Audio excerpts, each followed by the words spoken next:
Chapter 41 of the Princess Casamassima. This LibriVox is in the public domain. Hyacinth waited a long time, but when at last Millicent came to the door, the splendour of her appearance did much to justify her delay. He heard an immense rustling on the staircase, accompanied by a creaking of that inexpensive structure, and then she rushed forward into the narrow, dusky passage where he had been standing for a quarter of an hour. She looked flushed, she exhaled a strong, cheap perfume, and she instantly thrust her muff, a tight, fat, beribboned receptacle, at him, to be held while she adjusted her gloves to her large, vulgar hands. Hyacinth opened the door; it was so natural an assumption that they would not be able to talk properly in the passage; and they came out to the low steps, lingering there in the yellow Sunday sunshine. A loud ejaculation on the beauty of the day broke from Millicent, though, as we know, she was not addicted to facile admirations. The winter was not over, but the spring had begun, and the smoky London air allowed the baffled citizens, by way of a change, to see through it. The town could refresh its recollections of the sky, and the sky could ascertain the geographical position of the town. The essential dimness of the low perspectives had by no means disappeared, but it had loosened its folds. It lingered as a blur of mist interwoven with pretty sun tints and faint transparencies. There was warmth and there was light, and a view of the shutters of shops, and the church bells were ringing.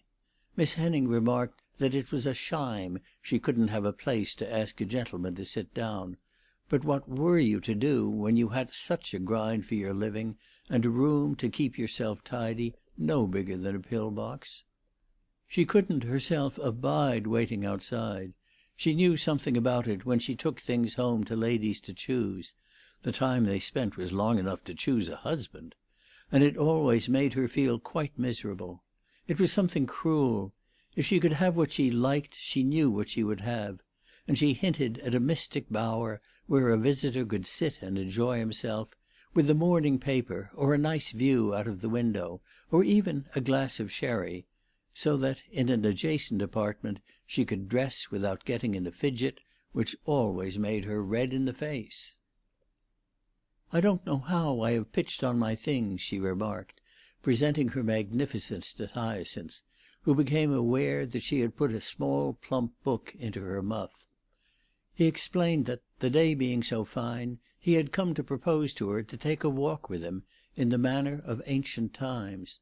They might spend an hour or two in the park, and stroll beside the Serpentine, or even paddle about on it, if she liked, and watch the lambkins, or feed the ducks, if she would put a crust in her pocket.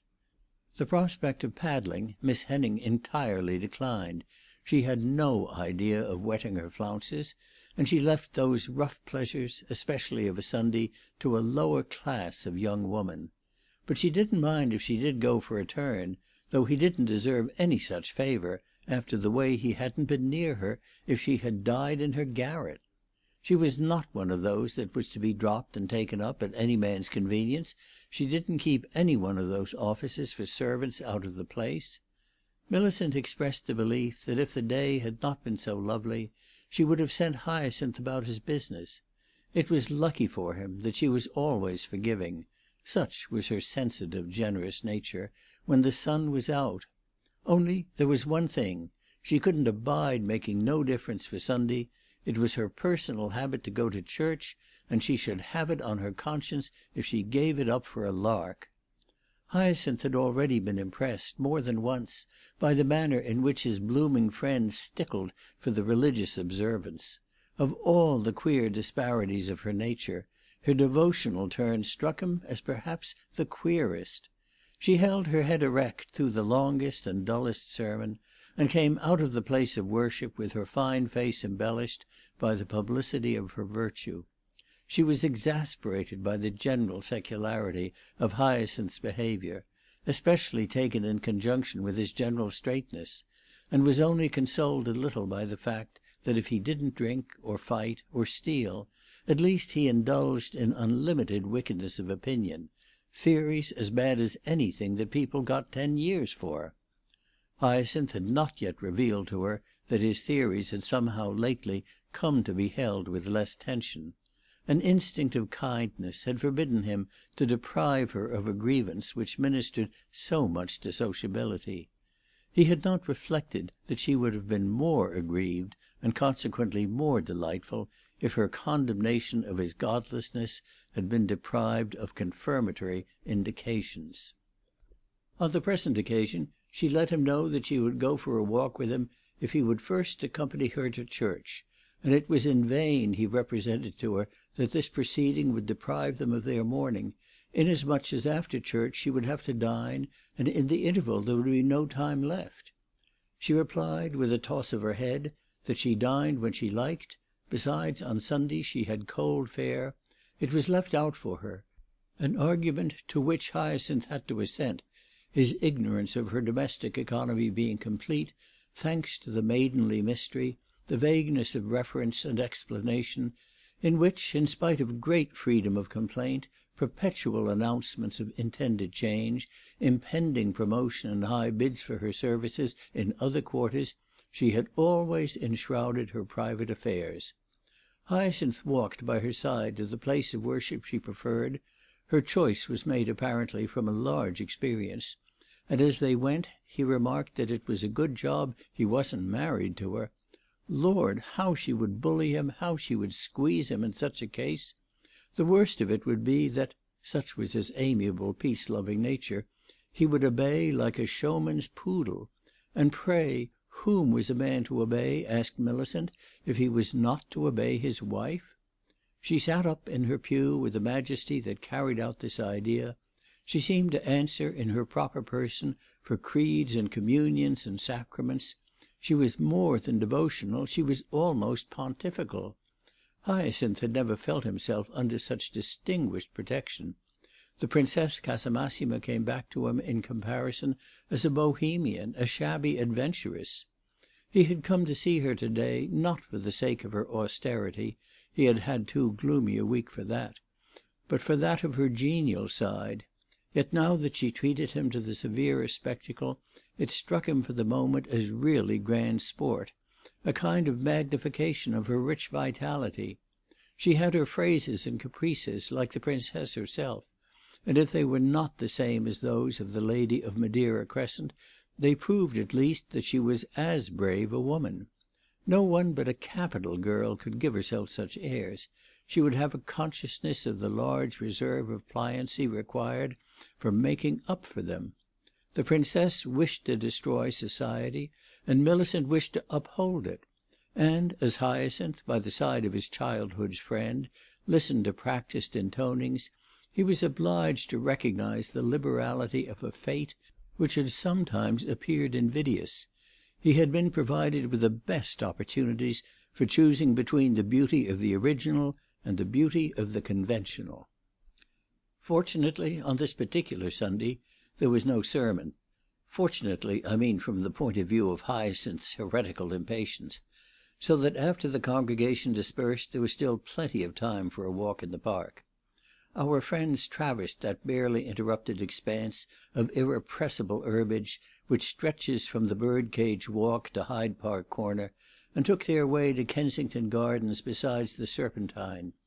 Once Millicent's religious exercises were over for the day, she as rigidly forbore to repeat them in the afternoon as she made a point of the first service. Once she had lifted her voice in prayer and praise, she changed her allure, moving to a different measure, uttering her sentiments in a high, free manner, and not minding that it should be perceived that she had on her very best gown, and was out, if need be, for the day.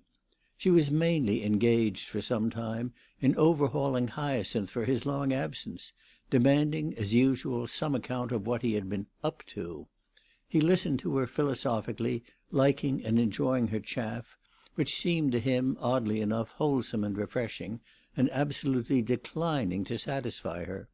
He remarked, as he had had occasion to do before, that if he asked no explanations of her, the least he had a right to expect in return was that she should let him off as easily; and even the indignation with which she received this plea did not make him feel that an éclaircissement between them could be a serious thing. There was nothing to explain and nothing to forgive. They were a pair of very fallible individuals, united much more by their weaknesses than by any consistency or fidelity that they might pretend to practise toward each other.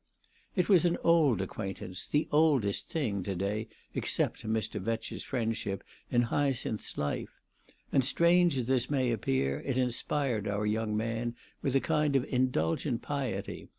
The probability that Millicent kept company with other men had quite ceased to torment his imagination. It was no longer necessary to his happiness to be certain about it in order that he might dismiss her from his mind.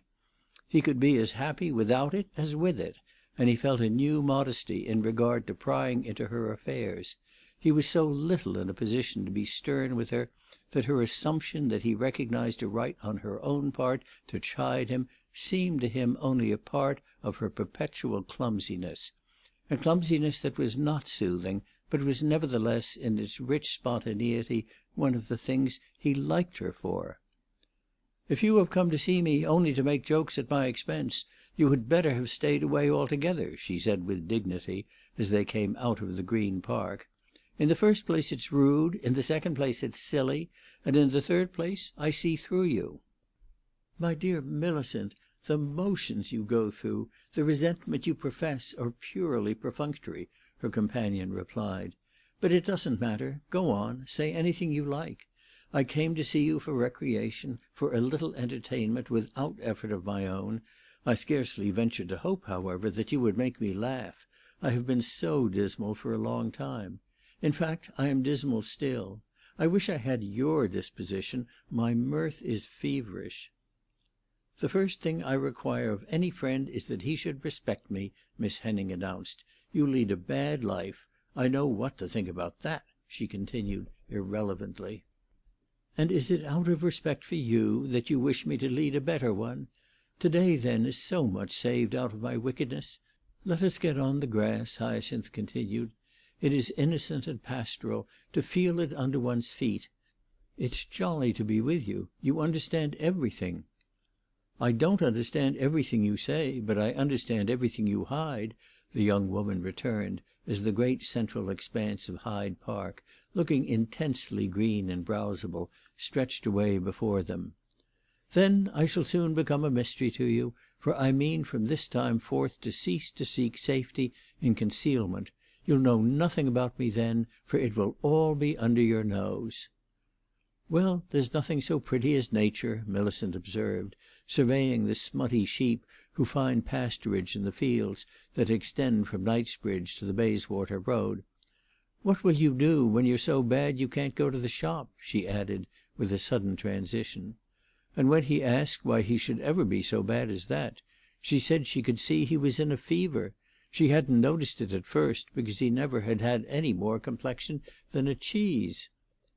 Was it something he had caught in some of those back slums, where he went prying about with his wicked ideas? It served him right for taking as little good into such places as ever came out of them. Would his fine friends, a precious lot they were, that put it off on him to do all the nasty part, would they find the doctor, and the port wine, and the money, and all the rest, when he was laid up, perhaps for months, through their putting such rot into his head, and his putting it into others that could carry it even less? Millicent stopped on the grass in the watery sunshine, and bent on her companion an eye in which he perceived, freshly, an awakened curiosity, a friendly, reckless ray, a pledge of substantial comradeship. Suddenly she exclaimed, quitting the tone of exaggerated derision which she had used a moment before, "You little rascal, you've got something on your heart. Has your princess given you the sack?" "My poor girl, your talk is a queer mixture," Hyacinth murmured. "But it may well be. It is not queerer than my life." "Well, I'm glad you admit that," the young woman cried, walking on with a flutter of her ribbons. "Your ideas about my ideas," Hyacinth continued. "Yes, you should see me in the back slums. I'm a bigger Philistine than you, Miss Henning." "You've got more ridiculous names, if that's what you mean. I don't believe that half the time you know what you do mean yourself. I don't believe you even know, with all your thinking, what you do think. That's your disease." "It's astonishing how you sometimes put your finger on the place," Hyacinth rejoined. "I mean to think no more. I mean to give it up. Avoid it yourself, my dear Millicent. Avoid it as you would a baleful vice. It confers no true happiness. Let us live in the world of irreflective contemplation. Let us live in the present hour."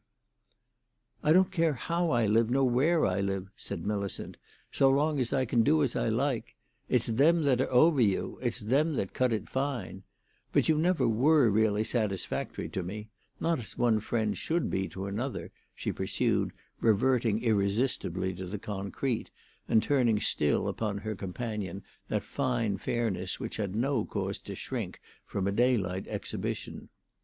"Do you remember that day I came back to Lomax Place, ever so long ago, and called on poor dear Miss Pinsent?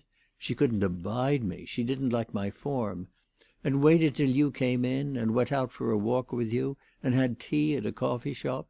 Well, I don't mind telling you that you weren't satisfactory to me then, and that I consider myself remarkably good natured ever since to have kept you so little up to the mark.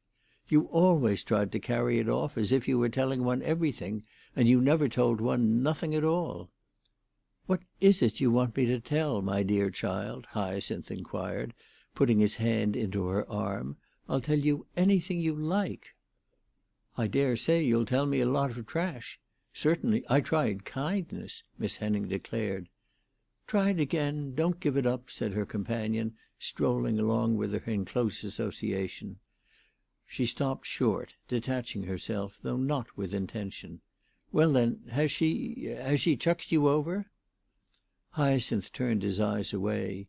He looked at the green expanse, misty and sunny, dotted with Sunday keeping figures, which made it seem larger, at the wooded boundary of the park, beyond the grassy moat of Kensington Gardens, at a shining reach of the Serpentine on one side, and the far facades of Bayswater, brightened by the fine weather and the privilege of their view, on the other. "Well, you know, I rather think so," he replied in a moment. "Ah, the nasty brute!" cried Millicent, as they resumed their walk. Upwards of an hour later they were sitting under the great trees of Kensington Gardens, those scattered over the slope which rises gently from the side of the water most distant from the old red palace. They had taken possession of a couple of the chairs placed there for the convenience of that part of the public for which a penny is not, as the French say, an affair, and Millicent, of whom such speculations were highly characteristic, had devoted considerable conjecture to the question whether the functionary charged with collecting the said penny would omit to come and ask for his fee. Miss Henning liked to enjoy her pleasures gratis, as well as to see others do so, and even that of sitting in a penny chair could touch her more deeply in proportion as she might feel that nothing would be paid for it. The man came round, however, and after that her pleasure could only take the form of sitting as long as possible to recover her money. This question had been settled, and two or three others, of a much weightier kind, had come up. At the moment we again participate in the conversation of the pair, Millicent was leaning forward, earnest and attentive, with her hands clasped in her lap, and her multitudinous silver bracelets tumbled forward upon her wrists. Her face, with its parted lips and eyes clouded to gentleness, wore an expression which Hyacinth had never seen there before, and which caused him to say to her, "After all, dear Milly, you're a good old fellow." "Why did you never tell me before, years ago?" she asked. "It's always soon enough to commit an imbecility.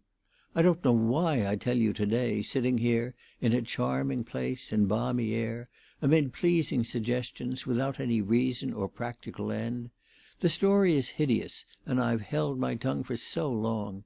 It would have been an effort, an impossible effort, at any time to do otherwise.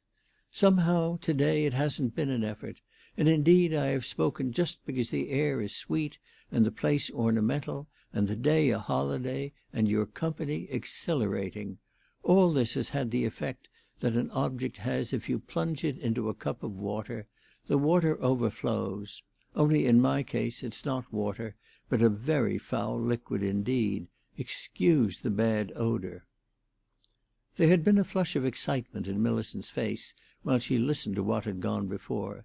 It lingered there, and as a colour heightened by emotion is never unbecoming to a handsome woman, it enriched her exceptional expression. "I wouldn't have been so rough with you," she presently remarked. "My dear lass, this isn't rough!" her companion exclaimed. "You're all of a tremble." She put out her hand and laid it on his own, as if she had been a nurse feeling his pulse. "Very likely. I'm a nervous little beast," said Hyacinth. "Any one would be nervous to think of anything so awful. And when it's yourself!" And the girl's manner represented the dreadfulness of such a contingency. "You require sympathy," she added, in a tone that made Hyacinth smile. The words sounded like a medical prescription. "A tablespoonful every half hour," he rejoined, keeping her hand, which she was about to draw away. "You would have been nicer, too," Millicent went on. "How do you mean, I would have been nicer?" "Well, I like you now," said Miss Henning. And this time she drew away her hand, as if after a speech, to recover her dignity. "It's a pity I have always been so terribly under the influence of women," Hyacinth murmured, folding his arms. He was surprised at the delicacy with which Millicent replied. "You must remember that they have a great deal to make up to you." "Do you mean from my mother? Ah, she would have made it up if they had let her. But the sex in general have been very nice to me," he continued. "It's wonderful the kindness they have shown me, and the amount of pleasure I have derived from their society." It would perhaps be inquiring too closely to consider whether this reference to sources of consolation other than those that sprang from her own bosom had an irritating effect on Millicent. At all events, after a moment's silence, she answered it by asking, "Does she know your trumpery princess?" "Yes, but she doesn't mind it." "That's most uncommonly kind of her," cried the girl, with a scornful laugh. "It annoys me very much to hear you apply invidious epithets to her. You know nothing about her." "How do you know what I know, please?" Millicent asked this question with the habit of her natural pugnacity; but the next instant she dropped her voice, as if she remembered that she was in the presence of a great misfortune. "Hasn't she treated you most shamefully? And you such a regular dear?" "Not in the least. It is I that, as you may say, have rounded on her. She made my acquaintance because I was interested in the same things as she was. Her interest has continued, has increased, but mine, for some reason or other, has declined. She has been consistent, and I have been fickle." "Your interest has declined in the Princess?" Millicent questioned, following imperfectly this somewhat complicated statement. "Oh dear, no. I mean only in some views that I used to have." "Ay, when you thought everything should go to the lowest, that's a good job!" Miss Henning exclaimed, with an indulgent laugh, as if, after all, Hyacinth's views and the changes in his views were not what was most important. "And your grand lady still holds for the costermongers?"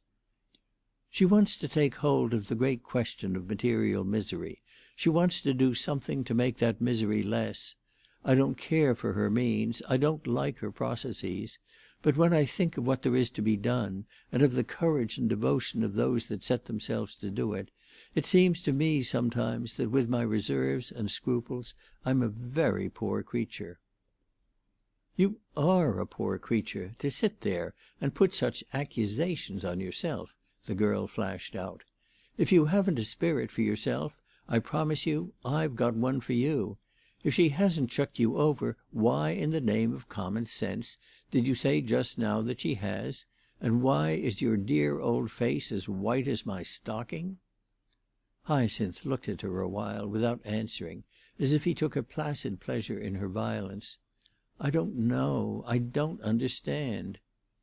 She put out her hand and took possession of his own. For a minute she held it, as if she wished to check herself, finding some influence in his touch that would help her. They sat in silence, looking at the ornamental water and the landscape gardening beyond, which was reflected in it. until Millicent turned her eyes again upon her companion and remarked, "Well, that's the way I'd have served him, too." It took him a moment to perceive that she was alluding to the vengeance wrought upon Lord Frederick. "Don't speak of that. You'll never again hear a word about it on my lips. It's all darkness." "I always knew you were a gentleman," the girl went on. "A queer variety, cara mia," her companion rejoined, not very candidly, as we know the theories he himself had cultivated on this point. "Of course you had heard poor Pinnie's incurable indiscretions. They used to exasperate me when she was alive, but I forgive her now. It's time I should, when I begin to talk myself. I think I'm breaking up." "Oh, it wasn't Miss Vincent. It was just yourself." "Pray, what did I ever say in those days?" "It wasn't what you said," Millicent answered, with refinement. "I guessed the whole business, except, of course, what she got her time for, and you being taken to that deathbed, that day I came back to the place. Couldn't you see I was turning it over? And did I ever throw it up at you, whatever high words we might have had? Therefore what I say now is no more than what I thought then. It only makes you nicer." She was crude, she was common, she even had the vice of unskilful exaggeration, for he himself honestly could not understand how the situation he had described could make him nicer. But when the faculty of affection that was in her rose, as it were, to the surface, it diffused a sense of rest, almost of protection, deepening at any rate the luxury of the balmy holiday, the interlude in the grind of the week's work, so that, though neither of them had dined, Hyacinth would have been delighted to sit with her there the whole afternoon. It seemed a pause in something bitter that was happening to him, making it stop a while, or pushing it off to a distance. His thoughts hovered about that with a pertinacity of which they themselves were weary, but they regarded it now with a kind of wounded indifference. It would be too much, no doubt, to say that Millicent's society appeared a compensation, but it seemed at least a resource. She, too, evidently was highly content. She made no proposal to retrace their steps. She interrogated him about his father's family, and whether they were going to let him go on like that always, without ever holding out so much as a little finger to him; and she declared, in a manner that was meant to gratify him by the indignation it conveyed, though the awkwardness of the turn made him smile, that if she were one of them she couldn't abear the thought of a relation of hers being in such a poor way. Hyacinth already knew what Miss Henning thought of his business at old Crookenden's, and of the feebleness of a young man of his parts contenting himself with a career which was, after all, a mere getting of one's living by one's ands. He had to do with books, but so had any shop boy who should carry such articles to the residence of purchasers; and plainly Millicent had never discovered wherein the art he practised differed from that of a plumber, a glazier. He had not forgotten the shock he had once administered to her by letting her know that he wore an apron. She looked down on such conditions from the summit of her own intellectual profession, for she wore mantles and jackets and shawls, and the long trains of robes exhibited in the window on dummies of wire, and taken down to be transferred to her own undulating person, and had never a scrap to do with making them up, but just with talking about them and showing them off, and persuading people of their beauty and cheapness. It had been a source of endless comfort to her, in her arduous evolution, that she herself never worked with her hands. Hyacinth answered her inquiries as she had answered his own of old, by asking her what those people owed to the son of a person who had brought murder and mourning into their bright sublimities, and whether she thought he was very highly recommended to them. His question made her reflect for a moment, after which she returned with the finest spirit. "Well, if your position was so miserable, ain't that all the more reason they should give you a lift? Oh, it's something cruel!" she cried; and she added that in his place she would have found a way to bring herself under their notice. She wouldn't have drudged out her life in Soho if she had had gentlefolk's blood in her veins. If they had noticed you they would have liked you, she was so good as to observe, But she immediately remembered also that in that case he would have been carried away quite over her head. She was not prepared to say that she would have given him up, little good as she had ever got of him. In that case he would have been thick with real swells, and she emphasized the real by way of a thrust at the fine lady of Madeira Crescent, an artifice which was wasted, however, inasmuch as Hyacinth was sure she had extracted from Sholto a tolerably detailed history of the personage in question.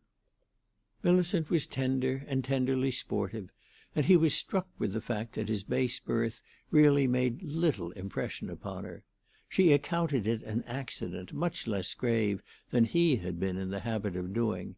She was touched and moved, but what moved her was his story of his mother's dreadful revenge, her long imprisonment, and his childish visit to the jail, with the later discovery of his peculiar footing in the world. These things produced a generous agitation, something the same in kind as the impression she had occasionally derived from the perusal of the Family Herald. What affected her most, and what she came back to, was the whole element of Lord Frederick, and the misery of Hyacinth's having got so little good out of his affiliation to that nobleman. She couldn't get over his friends not having done something, though her imagination was still vague as to what they might have done. It was the queerest thing in the world to Hyacinth to find her apparently assuming that if he had not been so inefficient he might have "worked" the whole dark episode as a source of distinction, of glory. She wouldn't have been a nobleman's daughter for nothing.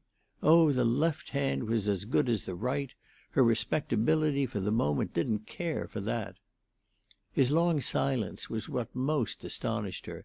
It put her out of patience, and there was a strange candour in her wonderment at his not having bragged about his grand relations. They had become vivid and concrete to her now in comparison with the timid shadows that Pinnie had set into spasmodic circulation.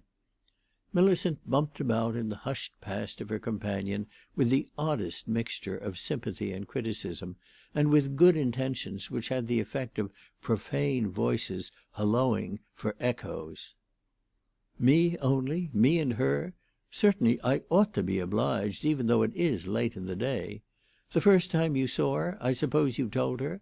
That night you went into her box at the theatre, eh?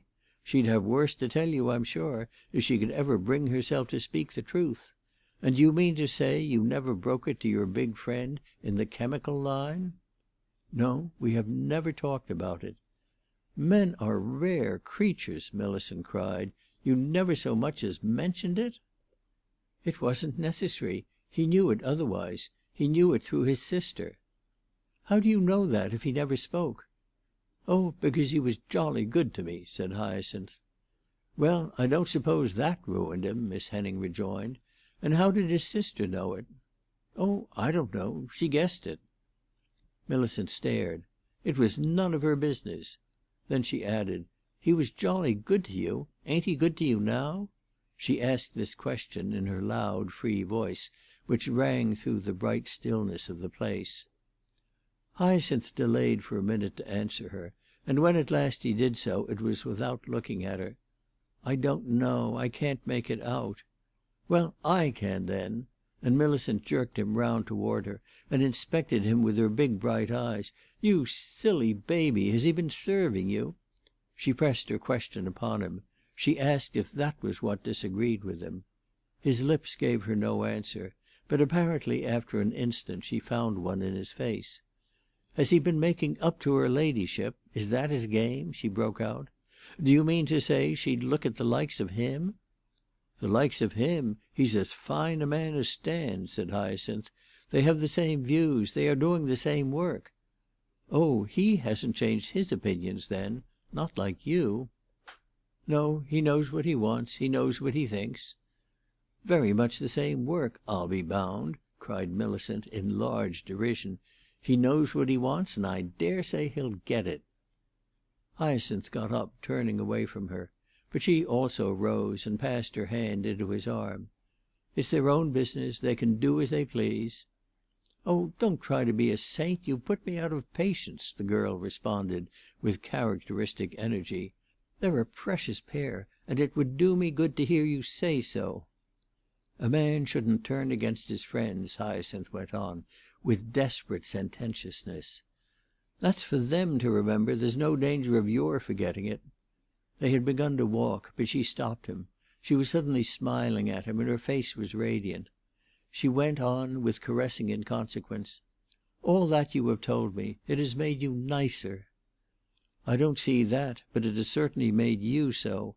My dear girl, you're a comfort," Hyacinth added, as they strolled on again. CHAPTER XLII